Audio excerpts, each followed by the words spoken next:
Good morning. It's Thursday. I took a little bit of a break, and so I'm glad to be back talking to you. I was actually in Atlanta last week. I took my kids. It was a random trip.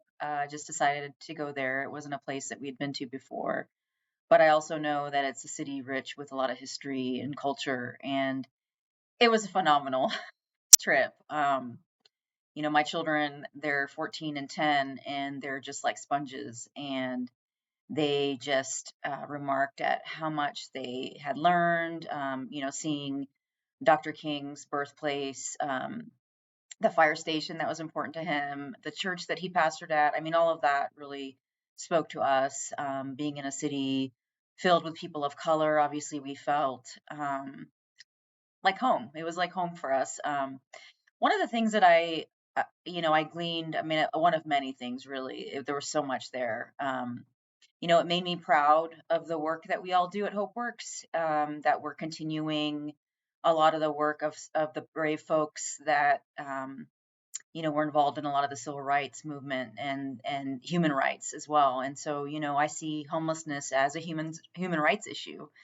One of the things that stood out to me when we visited the Human and Civil Rights Museum in Atlanta was a section about the warning signs of when a community is targeted, when a community is targeted for killings, and it resonated because I saw some of the signs in this list as some of the things that happened to our unhoused folks, and so I want to take a minute and read a couple of the things that stood out to me. Ghettoization. If a group is forced to relocate, often to neglected areas, and we've seen that happen. Labeling. Groups are marked with a symbol or must carry identity papers, and sometimes homes are marked. So we know that encampments are often marked. And these are places where people live. It's their home. Defamation. Groups are called disloyal or described as subhuman, referred to as rats or vermin. We know what the rhetoric is. We know the othering and the dehumanization that happens to folks who are living on the street. Slow death. Water, sanitation, or other services are cut off or disrupted. I don't need to say more on that one. Cultural destruction. Cultural or religious artifacts or institutions are desecrated or destroyed.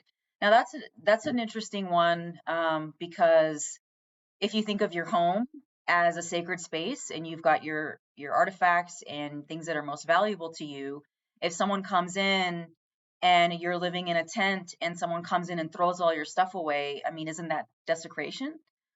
So anyway, I want us to be aware that this is happening in our backyard. It's happening to our neighbors. So, I've come back renewed, invigorated, with a sense of more commitment and more purpose than ever before. I really do feel like the work that we are doing is necessary, critical, and important. And I'm really glad and thankful that you also feel committed to this work. So that's what I wanted to share.